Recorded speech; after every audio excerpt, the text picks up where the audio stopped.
딸들은 전부 시집을 보냈고 얼마 전에 하나 있던 외아들도 결혼을 시켰으니 이제 더 욕심부릴 것도 없이 남은 생을 즐겁게 보내면 되겠죠. 며느리도 봤으니 이제 얼른 손주라도 낳으면 그 재미로 살 요량하고 세상사 다 못한 거 없이 둥글게만 보고 있던 참이었습니다마는 나이 들면 별게 다 섭섭하고 사람이 좀스러워진다더니 요즘 제가 딱 그 짝이 아닌가 하는 생각이 듭니다. 다름이 아니라 새로 본 며느리 때문인데요.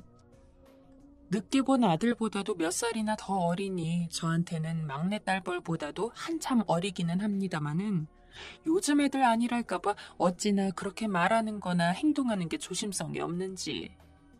나이 많은 시애미가 잔소리한다고 할까봐 결혼하고 벌써 3년이 지나도 잔소리 한 번 안 하고 눈총 한 번 안 주고 지켜보자니 얼마 전에는 제가 기가 막힌 일을 겪었네요.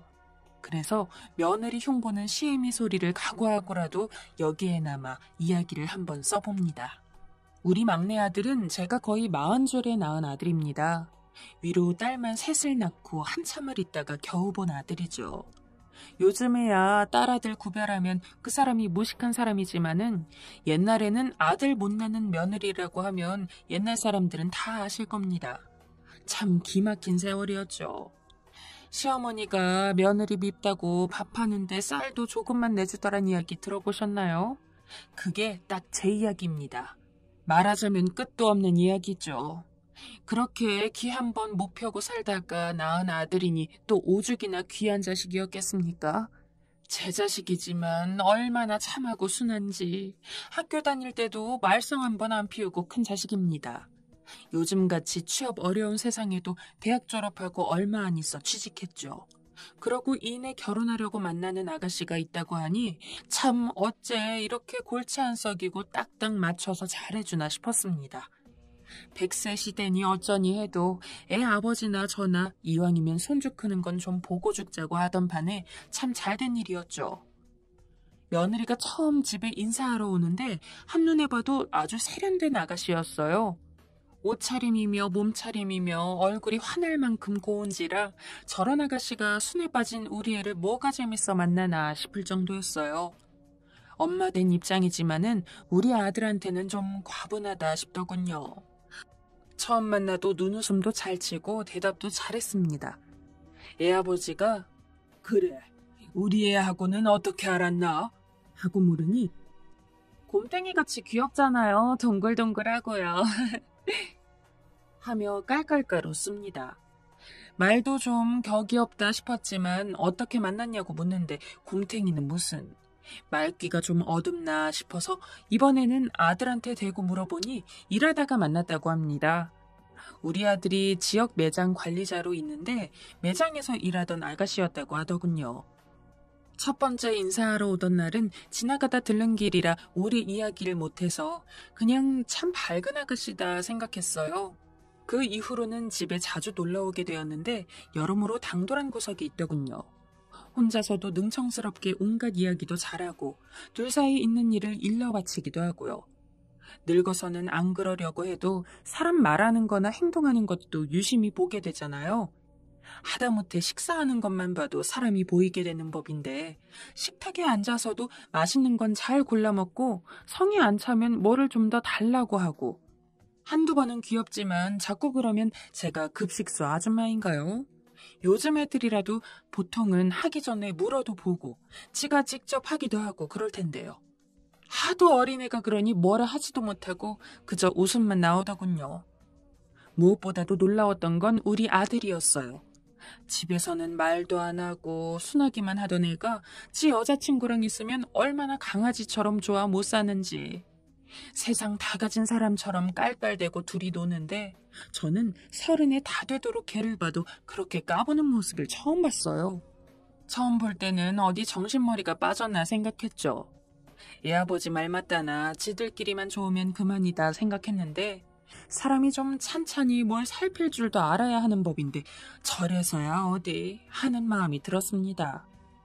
예비 며느리가 부침성이 좋다고 해야 할지 아니면 격식을 차리는데 익숙하지 않다고 해야 할지 자꾸 볼수록 눈에 밟히는 게 생겨서 걱정이 됐습니다.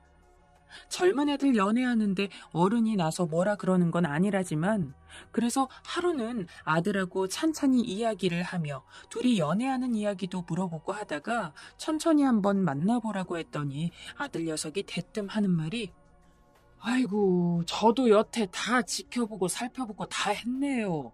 뭘 더 따지고 들어요. 라며 역정을 냅니다. 아이의 간섭을 말라는 태도가 완강했어요. 얘는 따지긴 뭘 따지니? 그냥 천천히 만나보면서 사람도 좀 더 보고 그러는 거지. 하며 달래봤지만 콧방귀도 안 낍니다. 하긴 뭐 그럴 법도 하죠. 제가 알기론 그 아이가 제대로 만나기로는 첫 여자친구로 아는데 그렇게 멀끔한 아가씨를 만났으니 눈이 빠져 있어도 누가 뭐라 그러진 못할 거예요. 그런데 아무래도 걱정이 먼저 앞섰던 건 저뿐만이 아니었나 봅니다. 애아빠가 영 시원찮은 내색을 하기 시작했죠. 아들이 다가오는 봄에는 식을 올리겠다고 하는데 그럴 때마다 애아빠가 별말이 없었습니다. 아들이 하도 성화를 내니 결혼을 부모가 시켜줘야 하냐? 아무 소리 말고 좀 진득하게 있어라. 하고는 들은 채도 안 했어요.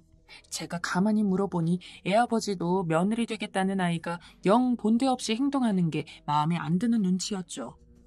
아들 녀석은 또 지 나름대로 돌아가는 눈치를 보니 상견례 이야기도 없고 뭘 진행하겠다는 말도 없으니 안달이 나기 시작했습니다.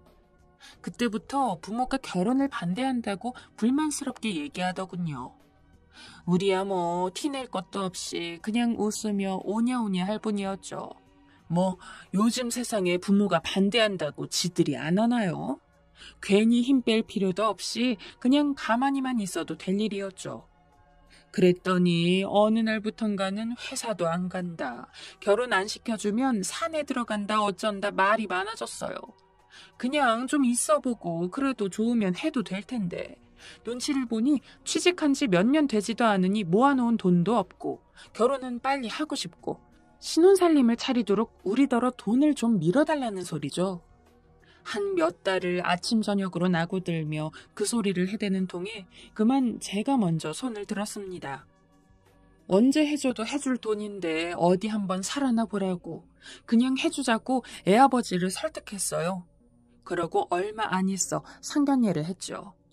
사돈 내외분들을 뵈니 아주 좋은 분들이시더군요. 막내딸이라 아끼며 키웠더니 뭘 잘 모른다고 잘 부탁드린다고 하시는데 며느리랑은 영 딴판으로 아주 점잖은 분들이었죠. 며느리 하는 폼이 집에서 배운 행실 같지는 않다는 생각이 들었죠. 기왕에 결혼 이야기까지 오고 가는 마당에 그냥 남의 집 귀한 딸 자식이다 생각하고 달리 생각을 안 하기로 마음먹었습니다. 나이 많은 사람이 젊은 사람들 문화를 어떻게 다 파악하겠어요. 그냥 내 자식이나 잘 간수하면 그만이라고 생각했죠. 그런데 참 걱정은 걱정이더군요.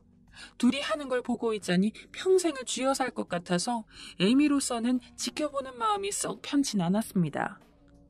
며느리는 결혼식에서도 본인 친구들 앞세워서 한판 신나게 흔들어 제끼더군요. 아들놈이랑 아들 친구들은 순에 빠져서 박수만 치고 있고요. 저도 재미난다 싶어서 처음에는 한바탕 웃었는데 한 5분이 넘어가니까 하객들 눈치가 보였어요. 사돈댁들도 좀 과하다 싶었는지 흘끔흘끔 뒤편을 돌아보고 있고요. 모양새가 무슨 동네 처녀들 춤바람 났는데 쳐다보고 있는 바보 총각들도 아니고 저랑 애아빠는 언제 끝나나 하고 단상만 쳐다보고 있었습니다. 감당이 안 되겠다 싶었으면 신혼집이라도 좀 멀리 차려줄 걸 그랬죠. 아들 직장에 있다 보니 하필 또 옆 동네에 신혼집을 잡는 바람에 서로 왕래가 잦았습니다. 다른 일로 왕래라기보다는 늘 빈 반찬통을 들고 왔어요. 졸지에 며느리 수발드는 것 같아 언제고 한 번은 간단하게 멸치나 어묵 같은 거 볶는 건 네가 해서 먹어도 좋겠다. 요즘 TV만 봐도 요리하는 법이 어디 좀 잘 나오니? 어머니. 그이는 어머니 해주신 반찬 없으면 밥도 안 먹어요. 편식쟁이에요. 제가 해주는 건 맛없다 그래서요. 안 그러면 마트에서 식품 사다가 데워줘야 해요. 왜 찌개만 있어도 밥 먹지? 된장찌개 한번 배워볼 테야? 요리 한번 배워보려고 했는데요. 요리학원 등록하고 싶은데 준식 씨 월급으로는 진짜 빠듯하게 살아요, 어머니. 그러는데 더 할 말이 없어서 입을 다물었죠. 언젠가 한번 집에 가봤더니 쌀도 없이 즉석밥만 한가득 사놓고 살고 있습니다. 그래서 다음에 갈 때는 마트에서 쌀이랑 이것저것 사놨더니 한 달이 넘어도 쌀은 포장도 안 풀고 있지 뭐예요. 그래서 제가 밥은 해먹는 게 낫다고 했더니 요즘은 즉석밥이 더 맛있게 잘 나온다고 합니다. 아들 녀석은 옆에서 맞장구를 치고 앉았고요. 진즉에 제가 그 꼴을 예상 못한 건 아니지만 한마디를 하면 10마디가 돌아오니 점잖게 가르치는 것도 못할 짓이다 싶어 어지간하면 제가 잔소리를 잘 안 해요. 그래도 소위 말해서 꼰대 늙은이 소리 안 들으려고 많이 노력합니다. 며느리가 무서워서 냅두는 게 아니라 요즘 시대에는 요즘 시대에 맞는 법이 있죠. 곰곰이 뜯어보면 며느리가 애는 착해요. 그래도 영 왈패는 아니거든요. 자기 딴에는 귀엽다고 저러나 보죠. 우리 때 같으면야 어디 시어머니 앞에서 말이라도 편하게 했나요? 농담이라고 말 한마디 비뚤게 했다가 눈밖에 난 며느리가 어디 한둘이었나요? 그렇지만 잘 모르는 요즘 젊은 애들한테 뭐라 하자니 저도 요즘같이 좋은 세상 덕보고 사니까요. 서로 좋게 살면 또 그걸로 그만이란 생각을 했습니다. 가끔씩 애아버지가 며느리 단속 좀 시키라고 한마디씩 하긴 했지만요. 그런데 며느리야 남의 자식이니 그렇다고 치더라도 정작 섭섭한 것은 하나뿐이라고 하늘에다 쳐들고 키웠던 아들 녀석이었어요. 키울 때 애가 순하다고 기특하게 생각했는데 지금 생각하니 순한 게 아니라 애가 뭘 잘 몰라서 말수가 적었나 싶을 정도로 결혼하고 나서는 사리분간을 못하고 다닙니다. 뭐 밥만 해도 그렇고요. 장가 가서까지 엄마가 반찬을 늘 해다 나를 수도 없고 돈 벌어오는 입장에서 지 밥은 지가 달라고 해야지 지 몸 삭는 줄은 모르고 그저 아내가 좋아서 맞장구만 치고 있으면 어쩌나요? 명절날 같이 음식 준비를 하려고 며느리를 불렀더니 옆에서 턱만 괴고 쳐다보고 앉았어요. 그래서 너도 한번 해보라고 뒤집개를 쥐어줬더니 전을 다 갈색으로 만들어놨더라고요. 그래서 한번 시범을 보이고 다시 해보라고 해도 일부러 그러나 싶을 정도로 계속 태우고 앉았습니다.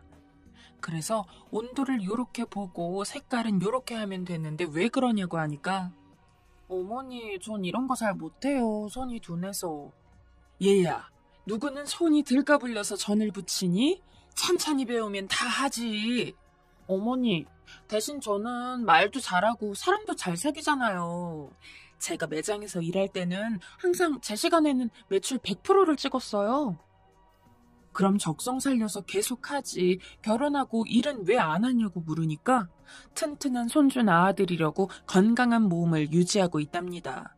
뭐 그러는데 더 할 말이 있나요? 차례 음식이 요리 실습도 아니고 자꾸 누렇게 태워 먹는데 더 시킬 마음도 안 생기고. 셋이나 있는 시누이들도 다 저를 닮아서 남의 성격을 가려고 하는 애들이 아니에요. 그러다 보니 시누이들도 다 만만하죠 뭐. 시댁에 와서 천하태평을 하고 뒹굴고 앉아있는 모습을 보다가 어쩌다 한마디라도 하면 그때는 또 배시시 웃으면서 형님 형님 그러니 조카뻘 되는 애를 뭐 어쩌겠어요. 한 번은 큰애가 며느리에게 바른 소리를 한번 했더랬습니다. 웬일로 좀 풀이 죽어있나 했더니 지네 집에 가서 대성통곡을 했다고 해요. 아들 녀석이 큰누나한테 전화해서 왜 못 괴롭혀서 안달이냐고 대판 소리를 치고 했답니다. 그쯤 되면 제 아들이 못난 거죠 뭘. 그렇게 타이르고 뭐하고 하다 보니 안 그러려고 해도 잔소리쟁이 시어머니 비슷하게 되어버렸네요. 김장한다고 불렀더니 또 옆에서 쪼그리 앉아 물끄러미 보고만 있어요. 한참을 그러더니 어머니 이거 양념물 손이나 팔을 베면 한두 번 씻어서는 잘 지워지지도 않아요. 그거 무서우면 김장을 어떻게 하니? 그래. 그럼 너는 무슨 일을 좀 할래? 그러게 말이에요. 어쩌죠? 배추도 어머님이 다 씻어 놓으셔서요. 말하는 걸 들어보니 김장을 어떻게 하는 줄도 모르는 것 같아서 그날은 작정을 하고 김장을 다 해보도록 가르쳤습니다. 그리고 나눠줄 김치를 통에 담아놨더니 불이 나게 지 신랑한테 전화를 걸어서 김치를 싣고 집으로 내뺍니다. 그러고는 뒷정리를 다 해놓으니 저녁에는 또 수육을 먹으러 오더군요. 그날 처음으로 지 시아버지한테 눈물이 쏙 빠지게 혼이 났죠. 어디 며느리가 돼서 시엄마 고생하는데 뒷정리도 안 하고 쏙 가버리고 이제 수육 삶아놓으니까 이제와 겨우 와? 너 지금 그게 무슨 경우니? 아니요, 아버님 전 그냥 다 끝난 줄 알았어요. 내가 진짜 이런 말 안 하려고 했지만 아무리 세상이 바뀌었어도 꼬박꼬박 말대답이나 하고 너희 부모님이 그렇게 가르쳤어?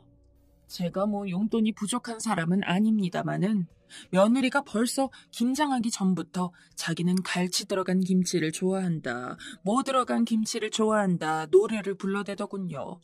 필요할 때는 요즘에라서 아무것도 모른다고 하면서는 좋아하는 김치 종류는 어떻게 그렇게 골고루 아는지. 그래서 생전 김장에 넣지도 않던 갈치젓이며 굴이며 이런 것들을 한 보따리 사서 김장에서 들려보냈으면 다만 얼마라도 재료비라도 내놓을 법도 한데 말이죠. 그래서 수육을 먹으면서 농담 삼아 며느리 입만 맞추느라고 올해 김장은 영 손해봤다고 했더니 또 신랑 월급이 어쩌고 저쩌고 합니다. 지 신랑 월급이 뭐 어떻길래요? 결혼하기 전에는 명절마다 부모 생일마다 돈도 한 30씩 척척 내놓고 했는데요. 요즘은 봉투에 5만 원씩 넣습니다. 돈이 문제가 아니라 시부모 두 사람을 두고 5만 원이면 사람 기분이 정말. 그래도 지네들 옷은 뭐 미국이다 일본이다 할 것 없이 온 사방에서 수입을 해다 입습니다. 그것도 며느리가 옷자랑을 해서 알았죠. 뭔 대단한 옷을 가져다 사 입는 것도 아니고 티셔츠, 스웨터 같은 게 국산보다 좋으면 얼마나 좋다고 수입을 해다 입는지 참 암만 젊은 애들이라고 하지만 유별나다 싶네요. 다른 나라에서 오는 그 화물값만 해도 더 좋은 옷 사 입죠. 자랑을 하려면 시부모한테도 티셔츠 쪼가리 하나 갖다 주면서 입어보라고 해놓고 자랑을 하든지 말이에요. 조용할 때 한번 가만히 생각해보니 저러다 애 낳으면 병원 문 나서는 순간부터 애는 꼼짝없이 내가 키워야겠다는 판단이 들었습니다. 그래서 손주 봐주는 건 어느 정도 봐줄 값에 이제부터라도 좀 지 알아서 뭘 하도록 미리 단속을 해놓아야겠다고 생각하던 차에 마침 제 생일이 다 됐더군요. 다 같이 모이는 자리에서 지나가는 말로라도 선언을 하려고 했죠. 그런데 하필 제 생일날에 저도 인내심의 한계를 느끼는 꼴을 보고 말았습니다. 나이 70이라고 너무 호들갑 떠는 것 같아 작년 칠순도 대충 넘어갔더니 올해 생일은 딸내들이 아주 벼르고 준비를 했더군요. 아들은 미련퉁이라도 사위들이 다 됨됨이가 좋다 보니 장모 생일에 선물을 한아름 해서 옵니다. 기백만 원짜리 외투도 사오고 음식도 한 상자씩 해오고 아예 주말로 날을 잡아 간만에 딸 셋 부부의 손자들까지 다 모이니 집이 북적거릴 지경이었죠. 선물보다 간만에 시끌시끌하니 저도 기분이 좋았어요. 음식을 다 차려놔도 엎어지면 코 닿을 거리에 있는 아들네는 도착을 안 했습니다. 셋째가 전화를 하니 그제야 오는 길이라 하더라고요. 모인 자식들이 며느리는 뭐 해오나 보자고 기대하는데 저는 속으로 뭐 해오는 건 바라지도 않고 들어올 때 나팔이라도 불고 들어오면 다행이다 하고 별 기대 안 했어요. 웬일로 제 화장품이랑 용돈을 챙겨오길래 그날따라 기특했네요. 음식을 다 먹고 나니 며느리가 갑자기 제 화장을 해주겠다면서 부산하게 구는데 그래도 화장 하나는 제법 잘해준다 했더니 우리 다들 사진 찍으러 가세요. 저한테 가족사진 촬영권 있어요. 예약도 해놨고요. 라고 말하며 생일 기념으로 가족 단체 촬영을 하자더군요. 제가 주변을 둘러보니 딸의, 사위의, 손주들의 앞만 봐도 가격이 비쌀 것 같아 물었죠. 사람이 이렇게 많아도 한 사진에 다 찍어주나? 더 달라 그러면 돈 주면 되죠, 어머니. 자, 다들 가세요. 다들 좋은 날의 기념이라고 옳게 센스 좋다고 칭찬하며 사진관에 갔죠. 평소에 하는 짓은 얄미워도 이런 날에는 또 딴에는 이벤트라고 해주니 그래도 기특했어요. 단체 가족 사진도 찍고 각 식구별로도 찍고 간만에 떠들썩했죠. 그런데 이제 문제는 사진을 다 찍고 나서부터였습니다. 한창 이리저리 뛰어다니던 며느리랑 아들이 저와 애아버지한테 와서는 어머님, 아버님, 오신 김에 영정사진도 한번 찍어 가세요. 갑자기 그런 소리를 하니 애아빠와 저는 물론 딸들과 사위들도 입을 떡 벌렸죠. 올케, 지금 영정사진이라고 했어? 영정사진을 지금 왜 찍어? 아, 형님 죄송해요. 말을 잘못했어요. 영정사진 취소고요. 장수사진이요. 아니 지금 영정이고 장수고 그게 중요해? 그걸 지금 왜 찍냐고. 저는 가만히 하는 꼴을 보고만 있는데 아들 녀석은 뭔 정신인지 거기다 대고 지 마누라 편을 들어요. 이미 둘이 말을 맞추고 왔나 봐요. 에이 누나 뭐야. 왜 찍긴 왜 찍어. 그거 찍어놔야 오래 산다고 요즘 다들 그러잖아. 보다 못한 둘째 사위가 처남 잠깐 나 좀 보자고 해도 녀석은 싱글벙글하며 우리만 쳐다보고 있습니다. 입도 떼기 싫었지만 우리가 무슨 말을 해야 할 것 같더군요. 글쎄, 요새 그런다고는 하지만 그런 건 부모가 먼저 이야기를 꺼내야 준비하고 하는 거지. 그리고 하필 생일에 그걸 찍니? 엄마, 괜히 그러면 우리 나쁜 사람 만드는 거야. 그냥 온 김에 하고 가. 화장도 멋지게 잘했는데. 너는 엄마가 사진 없어서 못 죽을까 봐 이러니? 급기야 사위들이 담배 한 대 피우자면서 아들을 끌고 나가고 딸들도 며느리한테 뭐라 하려고 하는 걸 제가 가만히 있으라고 말렸어요. 애아빠는 기가 차서 헛웃음만 치고요. 평소 하는 걸 보면 더한 일도 각오하고 있었지만 밖에 나와서까지 이 야단을 피우니 며느린 몰라도 저 못난 아들로만 된 정말 섭섭했어요. 의도가 어찌됐든 참을 수가 없더군요. 그래서 그 길로 며느리와 아들을 재촉해서 장례식장으로 가자고 했어요. 어머님, 장례식장에는 왜요? 글쎄, 내가 오늘 기왕 효도 받는 거 아들한테 제대로 효도 한번 받을 참이니 아무 소리 말고 가자. 그리고 장례식장에 도착해서 계시는 장례지도사분 좀 불러달라고 부탁을 드렸죠. 여기서 제일 비싼 수의로 2벌 주세요. 2벌을요? 어째 2벌을 찾으세요? 제가 올해로 71인데 미리 수의 준비 좀 해두려고요. 돈은 아무래도 좋으니 그저 제일 최고급으로 비싼 걸로만 준비해주세요. 다음에 찾으러 올게요.